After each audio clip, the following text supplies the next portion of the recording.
Castlevania is a classic video game franchise that has gone unappreciated by the gaming public for far too long. The strategy of reducing cost by turning out portable titles, and Lords of Shadow's dysfunctional conclusion has ruined Castlevania's mindshare in the eyes of the modern gamer. The franchise needs a revival, and it needs to be modern. Welcome to Armchair Devs 3D Castlevania.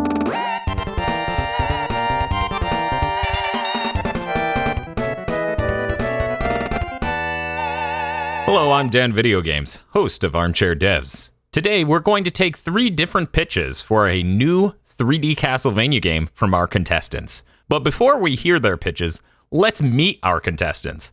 First is Mr. Feel from Mr. Feel's Wild Ride. Hello, Dan. I'm here representing the PR firm of Dewey, Cheatham, and Howe, and I think I have a great pitch for Castlevania 3D. Concerning. Also joining us is influencer KZ Excellent from kzexcellent.com. Hi there. I'm representing the new improved company, New Acclaim.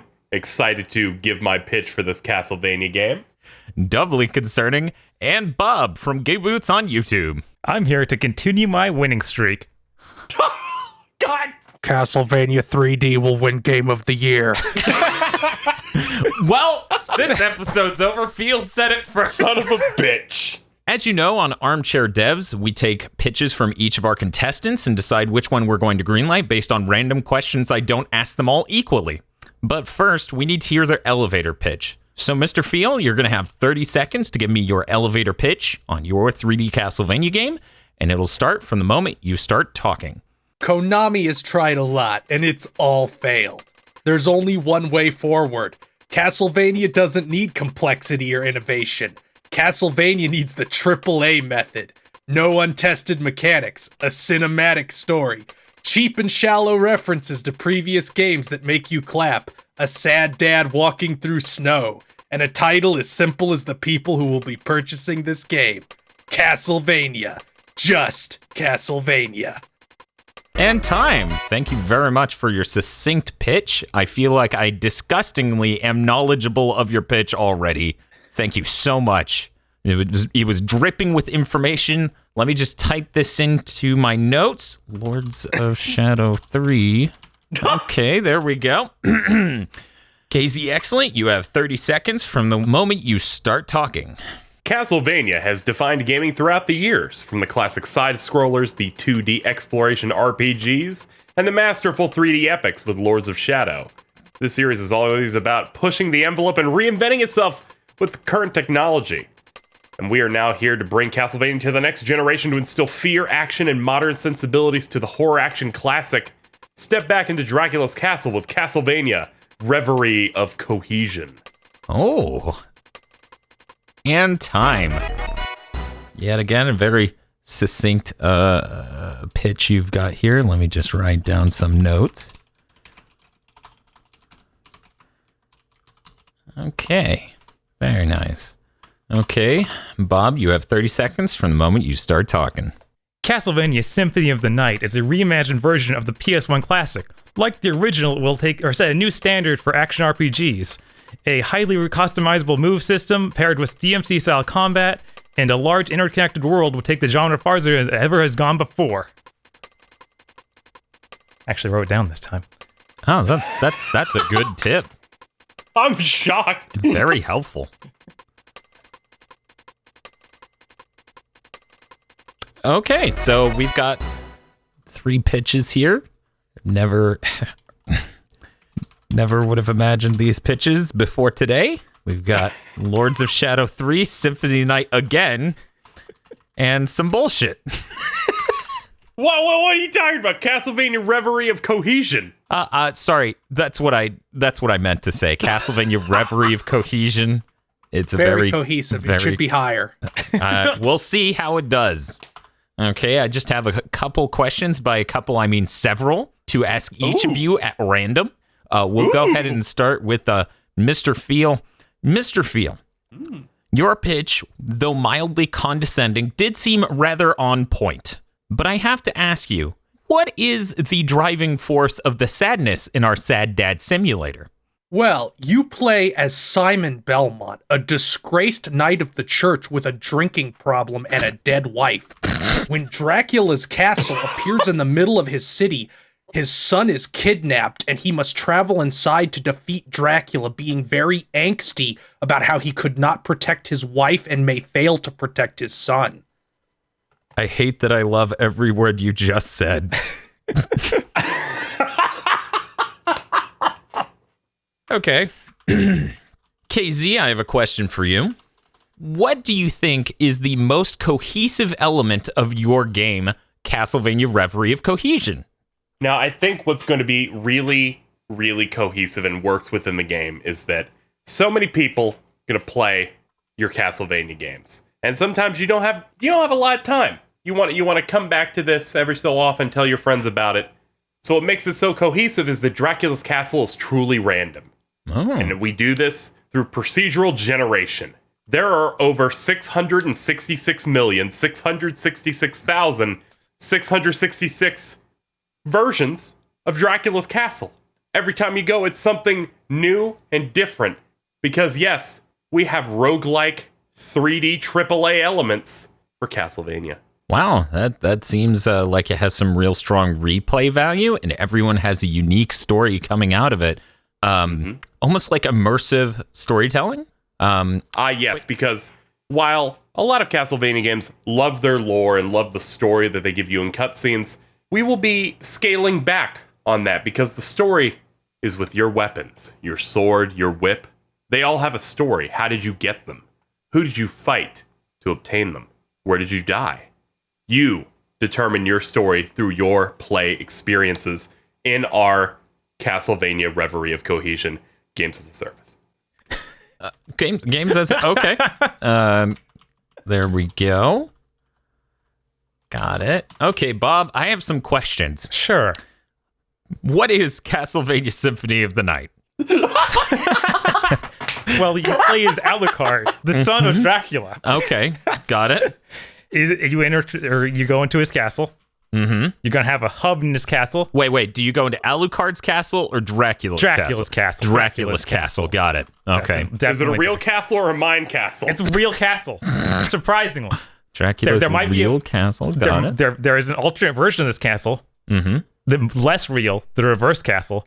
Oh, it's reverse. Would that inverse. would that be reverse with a C or an S? Probably a Z. A Z. Yeah. Ooh. Is it going to be 90s in the reverse castle? No, probably not.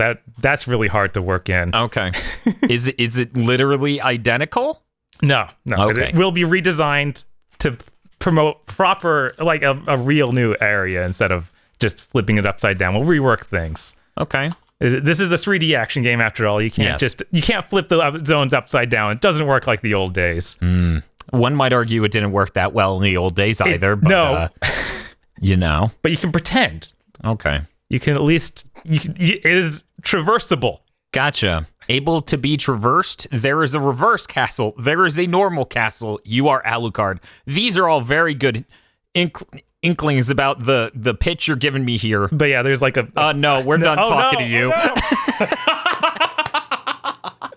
Got me off with this reverse castle nonsense. I should have not let the host lead me.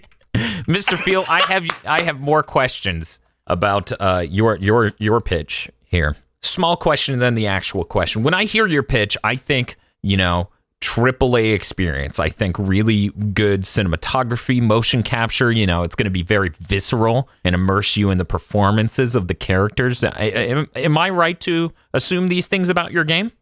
Yes. Okay, so then my real question is, who will play Simon Belmont? Well, Simon Belmont, we need a good actor that's good at being angsty. So Agreed. I thought we'd get Norman Reedus just completely cribbing off Hideo Kojima's Death Stranding.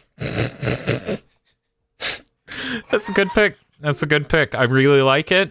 Imitation is the highest form of flattery. Why even try? This will teach him for quitting our company. Okay, we're going to go over to KZ Excellent. Now, Hello. KZ Excellent, your game sounds like a nightmare. What do you mean? Games as a service for reverie of cohesion seems like an interesting choice, and I'm not sure how to digest this. In order to be a proper games as a service, you generally need the game to be multiplayer. Is your game going to feature multiplayer or any other social elements? I'm glad you asked. So, in various Castlevania games, more particularly the RPG exploration ones like the original Symphony of the Night had save points. Oh, I've heard of that game. Yes, and they have statues sometimes, something that allowed you to save, and these will be our social spaces. From here, you can interact with other players. Up to 16 of them can appear. You can see their various vampire hunter or huntress. On top of that, you can order your church supply drops so that you can get special items, pieces of gear, and cosmetics to help you on your journey, which have a variety of prices. Okay. Are there going to be emotes? There will be emotes. If you make your Belmont and want them to dab or floss in front of death, we will give you that ability. Okay, that sounds great. Hey, Bob. What's up? I've got more questions. So you're playing as Alucard. Right. What sort of abilities do you have at your disposal in this action game that you have described as like Devil May Cry? All right, so the whole idea is that each weapon you get will have its own ability. You'll have to learn the abilities from the weapon. You can assign them to, how forward and attack gives you stinger, back and attack gives you a high time, that sort of thing in Devil May Cry. Yeah. We're going to have every different weapon's going to have a different one of those skills, and you'll be able to interchange them. I've made like a little graphic to go along with this. It might help you kind of get the idea. See, put that in there. And the side is we'll have hundreds of different weapons, and you'll be able to customize your own moveset. Okay. I see. And that's the main part of the abilities for learning those, but there'll also be things like his bat transformation and his wolf transformation will map those individual buttons. Like the bat will basically act like Trickster in Devil May Cry, where he can teleport to the enemy, that sort of thing. I got another visual aid for this. I made a little move list for your attacks. This is very fancy, very high end. Okay, one moment. Mm-hmm. I'm seeing that you have melee and shield rod. Shield. Yes, shield. And the combination is shield rod. Yes, this game will have the shield rod. Of course, the shield rod will be a special weapon you get that lets any of your shields become or use a special ability. Is it a pre-order bonus? It is not a pre-order bonus. There will be a pre-order bonus shield because that just has to happen. But the shield rod's a vital mechanic. We can't lock that behind pre-orders. I sure hope these visual aids will appear in the video. But yeah, we'll give you various different ways to traverse the environment, plus give you speed boosts. Okay. This is most of what I put my time into is trying to think of all the different ways that an action game would work with this Alucard setup. Fantastic. And also Richter will be playable. And also Richter will be okay. Well, I mean, he was playable in Symphony, I guess. Or at least he was in Portrait. I've never played Symphony of the Night. Richter is playable. Oh, I got his moveset too. That's all right. I've heard enough from you. We're gonna go to Mr. Feel. Mr. Feel's onto something with this Norman Reedus thing. No, he's not. Mr. Feel, I feel like you're really onto something with Castlevania, the Castlevania.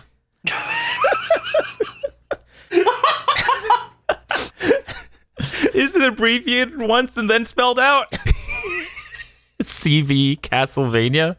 How did you top Castlevania, the Netflix? As you travel through the castle, trying to rescue your son that has been stolen by Dracula, that is a plot very similar to Adventure 2 on the Game Boy. What sort of characters will you meet along the way? Well, you will meet many characters because rather than just going in a straight line through Dracula's castle, which is what boring Japanese games do, the castle will have merged with the city, and it will be semi-open world with each region controlled by one of Dracula's lieutenants. So you will meet characters like Orlox and Carmilla. And also you will have a rival character, Lecard, who wields the Alucard spear and wants to destroy Dracula before you. You will also have to contend with Dracula's general, Death, who will be voiced by Willem Dafoe. That's an inspired pick. I really appreciate it. Okay. I have a really good idea of what your game is now. I like that it's open world. We sell at least 1 million more copies if it's vaguely open world.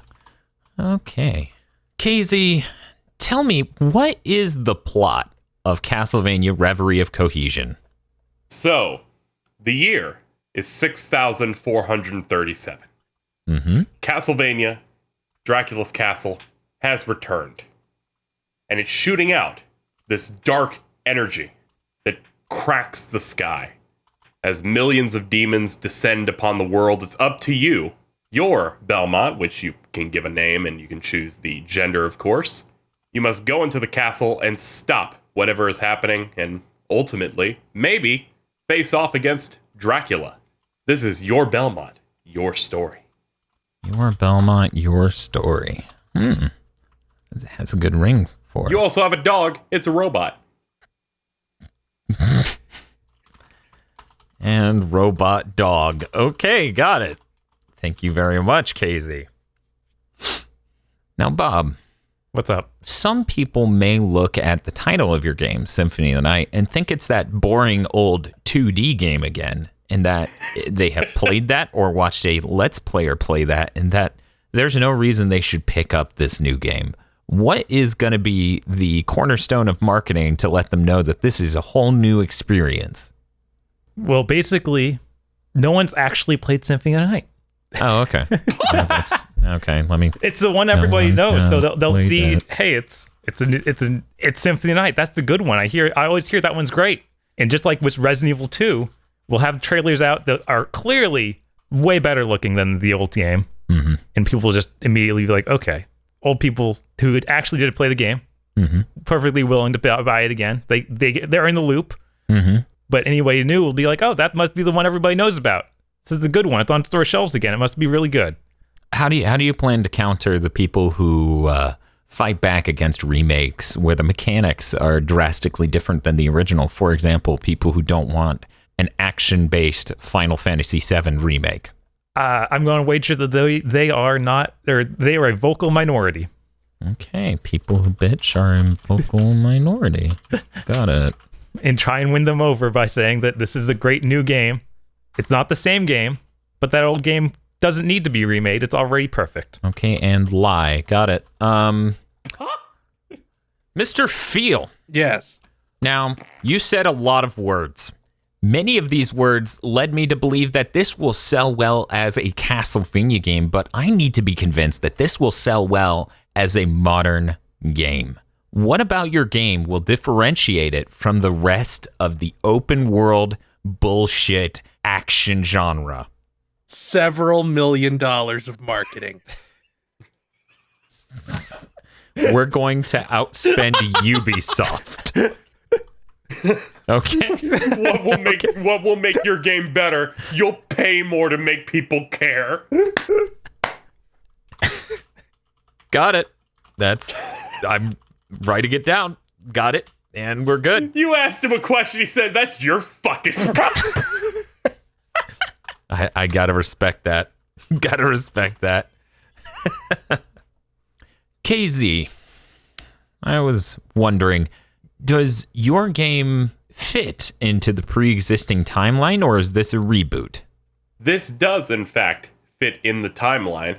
However, we didn't want that to be a major concern, hence the reason it takes place in the year 8072. I feel like that's a different number from what you said earlier, but I'll write this one down too. That's the greatness of Castlevania Reverie of Cohesion, because there are so many different castles, and the way the castle has its way of warping reality.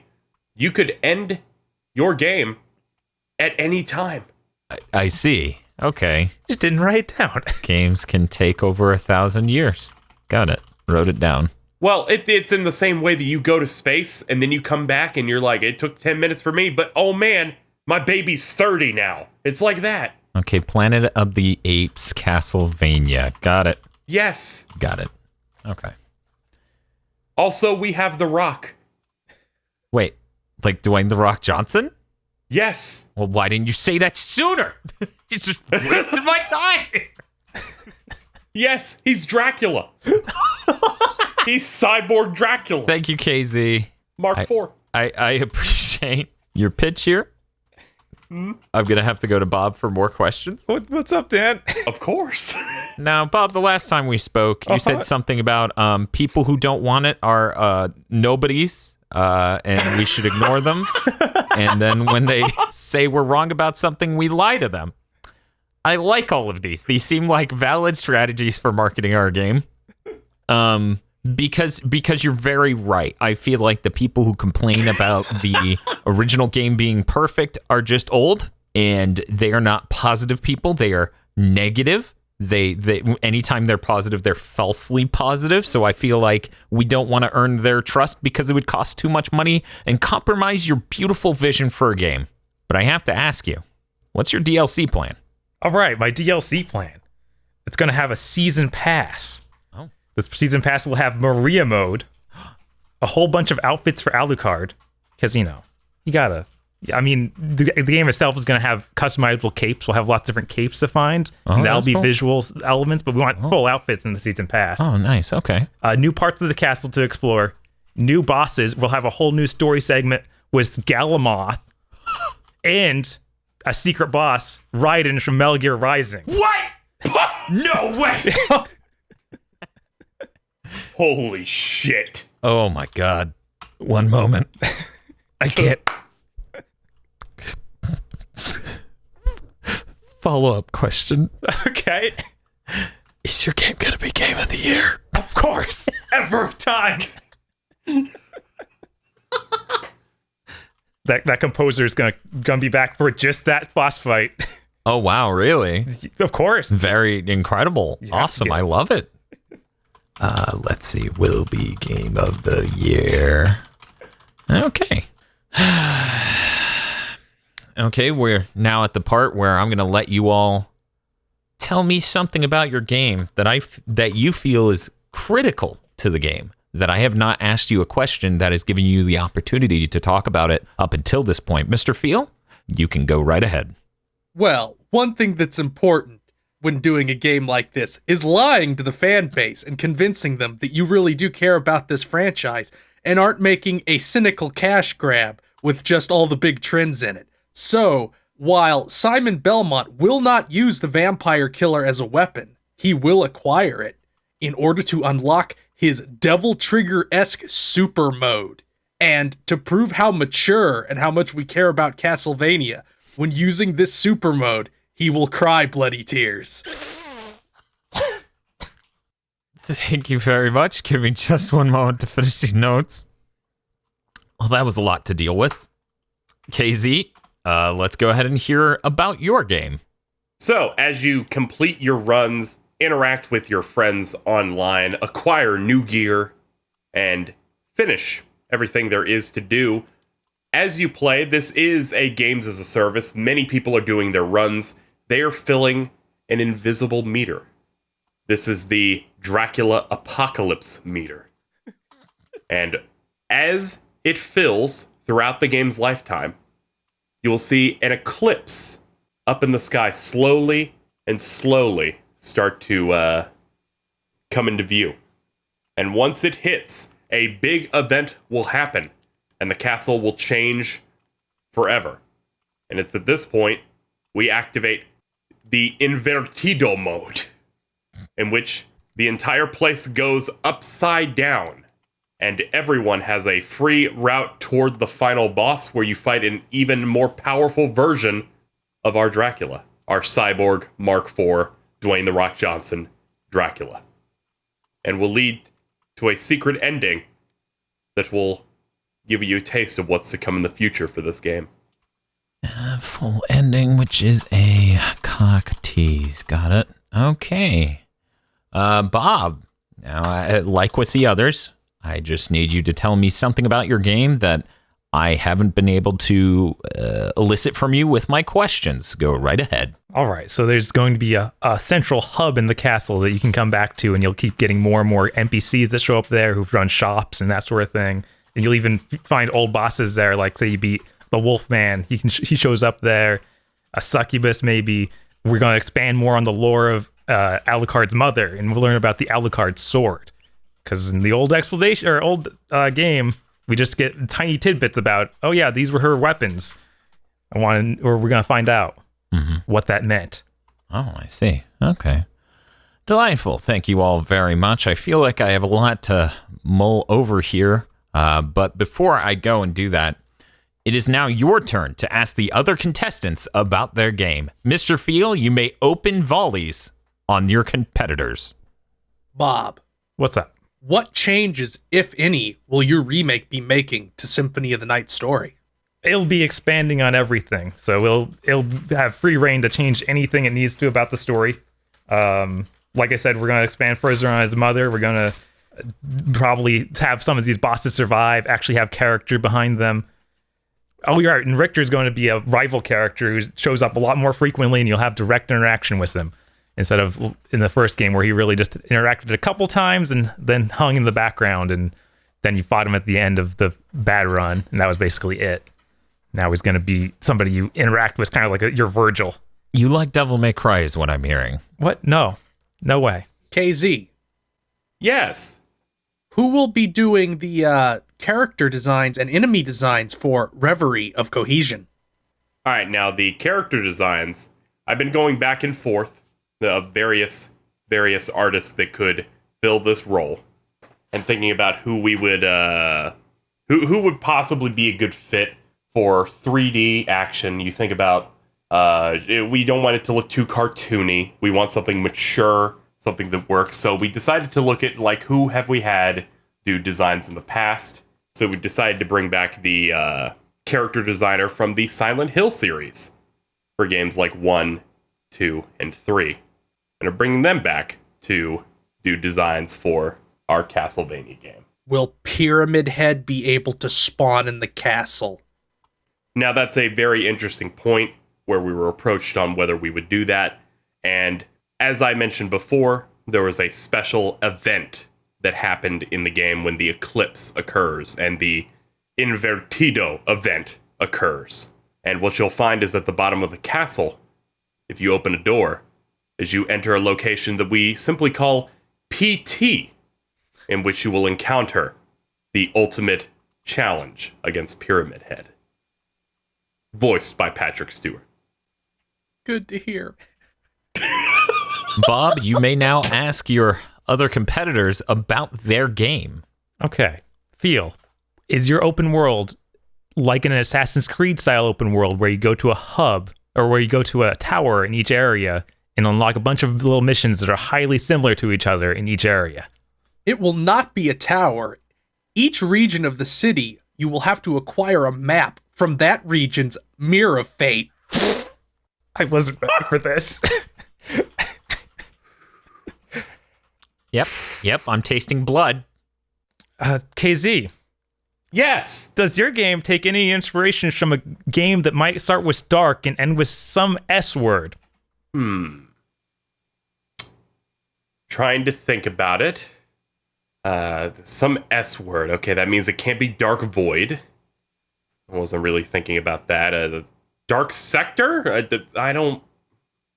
Now, Dark Souls does come to mind of influences that we could do, but I feel like this game's core gameplay is a lot faster than anything in the Dark Souls series. It has a bit more of a snappy mix between arcadey feel and character action feel, where everything is really fast. It runs, 60 frames a second. Attacks have proper tells and feels satisfying. So we're trying to get a mix, a really approachable character action that works within the roguelike games as a service procedural generated thing in the year 10,072. Thank you for your words. KZ, you may now ask your other rivals questions. Mr. Feel. Before you ask Feel a question, Yes. could you maybe not ask one that literally kills me? Mr. Feel. I'm on the verge. You have your open world Castlevania, and there's been so many here. My question, of course, is simple. When it comes to taking down enemies, will there be stealth mechanics? Will there be hacking? there will be stealth mechanics in which you can drop from higher areas to instantly defeat enemies or deal large amounts of damage to larger enemies. And there will be a form of hacking because certain rooms will be sealed with blood doors that you have to open with magic that will take the form of Pipe Dream, everyone's favorite hacking minigame. Get out! Well, I do love myself some Pipe Dream, and the blood aesthetic could, in fact, work to your favor. Moreover, when it comes to instantly defeating enemies, will your game include level ups? And if so, will the enemies scale with you? Hey. Or that's too many questions. That's too many questions. You can't. Oh, okay. I don't want to give you a stroke. If we could avoid that, that would be great. You don't care about the extra question. You're just like, no, this answer might be too bad. Actually, KZ. You know what? Yeah, go ahead, Phil. Go ahead. You will not only will you be able to level up your stats, you will have 2 different leveling systems. What? One will be normal experience, which you will increase your stats at sacred bonfires. The other, you will acquire dark power from killing your enemies that will enable you to raise your stats more easily than with experience. But if you use too much dark power, you will get the bad ending. I was convinced one was going to be paid for. KZ, can you ask Bob a question? Hey, Bob. Hey, what's up, KZ? So, character action games, real fun. It's fun to go through these games multiple times. They usually have like multiple difficulties, all that kind of stuff. Now, my question to you is, I feel like sometimes these games tend to have a bit more fun with what they're doing. Are there any fun gimmick modes or special stuff like that change the game that the fans will really dig into with Castlevania Symphony of the Night 2020? The 3D one. Castlevania Symphony of the Night 3D. Castlevania, the Symphony of the Night. The 3D. This 2019. There's going to be a boss rush mode. Those were always a favorite in the old ones. We'll also see a survival style mode where we just fight waves of enemies. Good. Oh, right, and of course you can play as the extra characters in those modes too, like Richter and the DLC Maria. Will there be any funny gimmick costumes? Like maybe Alucard is a giant ham. Oh yeah, there's going to be tons of crazy stuff like that. Well, even the holy symbol is going to come back. That's in the original game was a snorkel. In this game, it's going to be on this elaborate statue of a mermaid. There'll be this pair of like modern day swimming goggles. And the description will be about how keep the salt water out of Alucard's eye so he can dive. So, you know. Well, I do like a protagonist that can go down. Well, thank you all for asking each other such brutal questions. I'm going to take a moment to look at these notes and make my decision.